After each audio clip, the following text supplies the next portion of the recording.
People call me XS. It's a nickname you gave me when I was a kid. And I'm kind of stuck here now. So, anybody know what to do? I'm sorry. And we can't let this get any worse. I don't have a suit. Actually, I have a backup. Total fan favorite.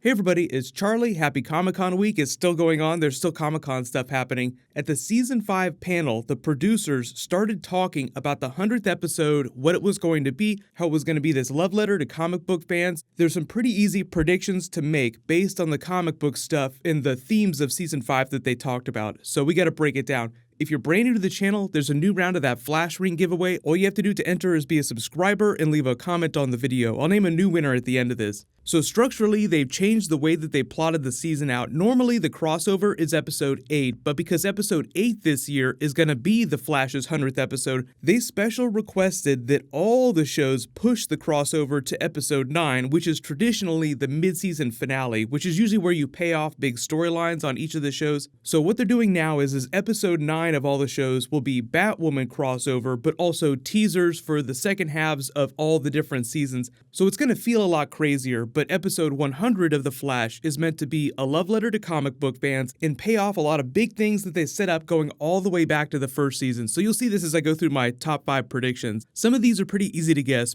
So here we go, top 5 early predictions. Number 5, the episode will be all about the legacy of the Flash family, the entire Flash family. The theme of Season 5, per the producers, is legacy just in general, as in Barry's legacy as the Flash, Nora as the Flash of the future, being Barry's literal legacy in that she's his daughter, and in a broader sense, the other members of the Flash family. So number 4, with that in mind, we'll probably get a vision of what things are like in the time period that Nora came from. It sounds pretty bad based on what she said. They already confirmed that she's from 30 years in the future, so we'll call that 2048 because it's 2018 this year. Not too far away from the 2056 future Barry message from Legends of Tomorrow. It also very similar to the time period that Zari came from when metahumans have been outlawed. She's also from the 2040s. So number 3, they'll probably finally pay off the Flash Museum teaser from the Season 1 finale. So remember, Season 5, all about legacy. There's a good part to that and a bad part to that. Like, the Flash causes a lot of collateral damage. I'll talk about that in a second. But he also does a lot of good things. And the Flash Museum usually reflects that. Like, these are all the good things you've done. These are all the cool adventures that you've had. We even saw a building during Season 3 from the outside in present day that looks very similar to the facade of this building in the Flash teaser. So I don't know if they had that in mind when they did this during Season 1, but remember how HR wanted to make the Star Labs Museum during Season 3? Think of that as the precursor to a full-blown Flash Museum. We just haven't got there yet. A lot of the things that you would put in the Flash Museum, the other members of the Flash family, the villains, the weapons like Captain Cold's gun, most of the big stuff you would put in there, there's a lot of those big adventures he hasn't had yet. So it was just a question of how many seasons would go by before they started to build the actual Flash Museum. But where Nora comes from 30 plus years in the future, it probably already exists. So number 2, if we do get Flash Museum, this is actually, fan favorite I've been asking for a while, we'll also probably get to see a version of John Wesley's ship in the 90s Flash costume. We got a teaser for that when he was crossing over to Earth 2 during Season 2, but that implied that there was another Earth out there with a version of Barry Allen that looked like John Wesley's ship that wore a costume like this. Within the logic of the show, you can either say that our version of Jay Garrick from Earth 3 wore this costume when he was Barry Allen's age a long time ago, or they could just say that this was a Barry Allen from another Earth in the multiverse that we haven't met yet. In number 1, we'll meet the new version of the Reverse Flash. So there's a couple reasons why I think this is important, but also because this season is all about legacy, and the 100th episode is a big love letter to the comics. I think we'll see versions of all of Barry's greatest villains come back. Like Barry Allen, This Is Your Life, so that means Zoom, Savitar, the Rogues, just a big retrospective on his life, Flash Museum style. Like, this is your legacy, everything the Flash has ever done, every villain he's ever faced, every member of the Flash family featured either in the Flash Museum or in some vision that Barry gets of the future. But here we go. If you're a big comic book fan, you kind of know where I'm going with this. Double bonus, the curator of the Flash Museum as of DC Rebirth is none other than a younger version of Eobard Thawne. I wonder what face I'll be wearing next time we meet.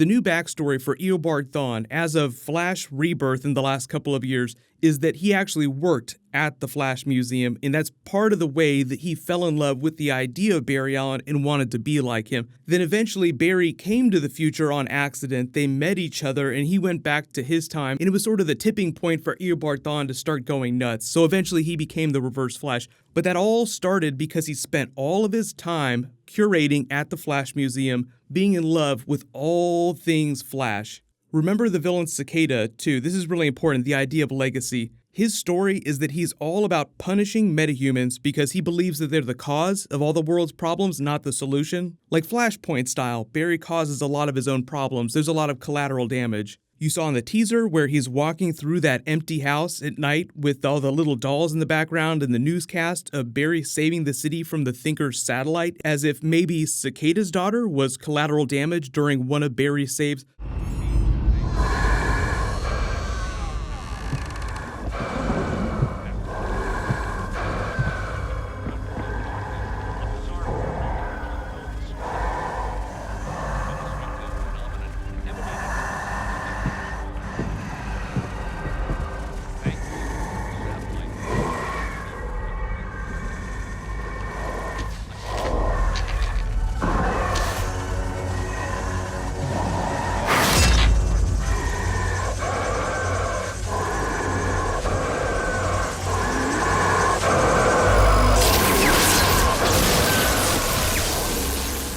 So he blames him for the death of his daughter, the parallel being that Barry's daughter, his own legacy, is alive and well in present day, causing her own problems. So when the producers say this season is all about legacy, Nora is the good expression of that. Like, we're so pumped about all the awesome stuff she's going to do because she was inspired by Barry's legacy as the Flash. But on the other side of that coin, Cicada will probably shove his dead daughter's bones, metaphorically, in Barry's face and say something like, "This is your legacy, Flash. Death and destruction. This is all you bring." As if from his perspective, Barry is the villain of the story and he needs to be stopped. If you're a big Game of Thrones fan, they did a version of this during Season 4 with Daenerys' character. So she conquers Meereen and all of Slaver's Bay with her dragons. She's freed all these slaves and she's riding high like, "Oh, look at how much better that I've made things. I'm the hero of this story." But dragons are also a big part of her legacy. They're a weapon of mass destruction. So Drogon, just out on a normal day hunting for his lunch, kills a bunch of ghosts because they taste awesome, but there's a shepherd's son that gets caught in the fire, burns to death,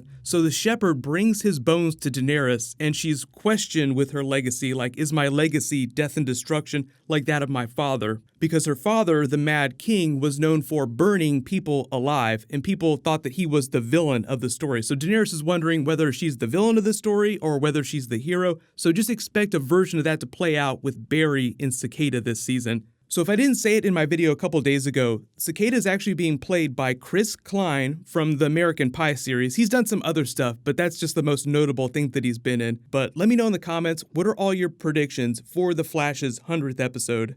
There was a new panel for Game of Thrones Season 8 in the prequel series, so I'll do a breakdown video of that. They said a whole bunch of stuff, so that should post in the next couple of hours. Congratulations to the latest giveaway winner. No honor, please email me on the back end of my channel so I can get your contact details. Click here to rewatch that Season 5 trailer, and click here to rewatch all the big DC movie trailers. Thank you so much for watching. Everybody stay awesome. I'll see you guys tonight.